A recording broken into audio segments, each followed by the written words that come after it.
contraire, la fidélité à Dieu est utile à tout. En effet, à celui qui est fidèle à Dieu, la vie est promise pour maintenant et pour plus tard. C'est là une parole sûre qui mérite d'être reçue par tous. Oui, nous travaillons durement et nous combattons, parce que nous avons mis notre espérance dans le Dieu vivant.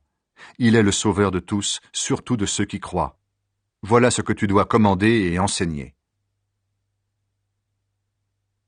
L'exemple à donner aux croyants. Personne ne doit te mépriser parce que tu es jeune. Mais toi, montre l'exemple aux croyants par tes paroles, ta vie, ton amour, ta foi, ta pureté. En attendant ma venue, applique-toi à lire les livres saints aux chrétiens, à les encourager, à les enseigner. N'oublie pas le don de l'Esprit Saint qui est en toi.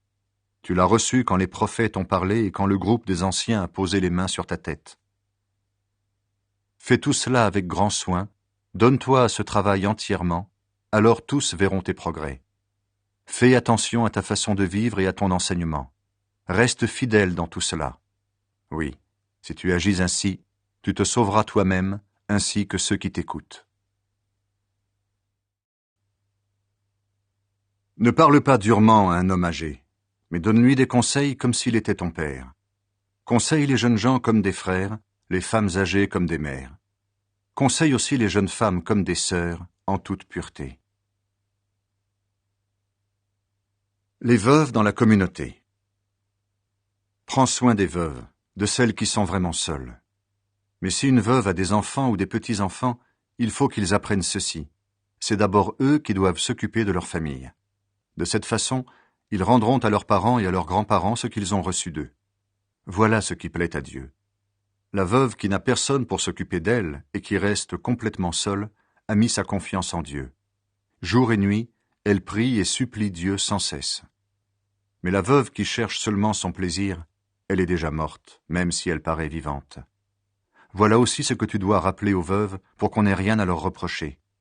Si quelqu'un ne s'occupe pas de sa famille, surtout de ses parents les plus proches, il a rejeté la foi. Il est plus mauvais qu'un incroyant. Au groupe des veuves, inscris seulement une femme qui a au moins 60 ans. Elle doit s'être mariée une seule fois. Il faut qu'on la connaisse pour tout ce qu'elle a fait de bien. Elle a élevé ses enfants, elle a bien reçu ceux qui venaient chez elle, elle a lavé les pieds des chrétiens, elle a aidé les malheureux, elle a fait toutes sortes de bonnes actions. Mais n'inscris pas les veuves qui sont jeunes. En effet, quand leur désir les éloigne du Christ, elles veulent se remarier. Alors elles sont coupables, parce qu'elles ne sont pas fidèles à la promesse qu'elles ont faite au Christ. Comme elles n'ont rien à faire, elles prennent l'habitude d'aller de maison en maison. Non seulement elles ne font rien, mais encore elles bavardent. Elles s'occupent de ce qui ne les regarde pas. Elles disent n'importe quoi. Je veux donc que les jeunes veuves se remarient, qu'elles aient des enfants, qu'elles dirigent leur maison. Alors, elles ne donneront pas à nos ennemis l'occasion de dire du mal de nous. En effet, il y a déjà quelques veuves qui se sont perdues en suivant Satan. Quand une femme croyante a des veuves dans sa famille, elle doit les aider.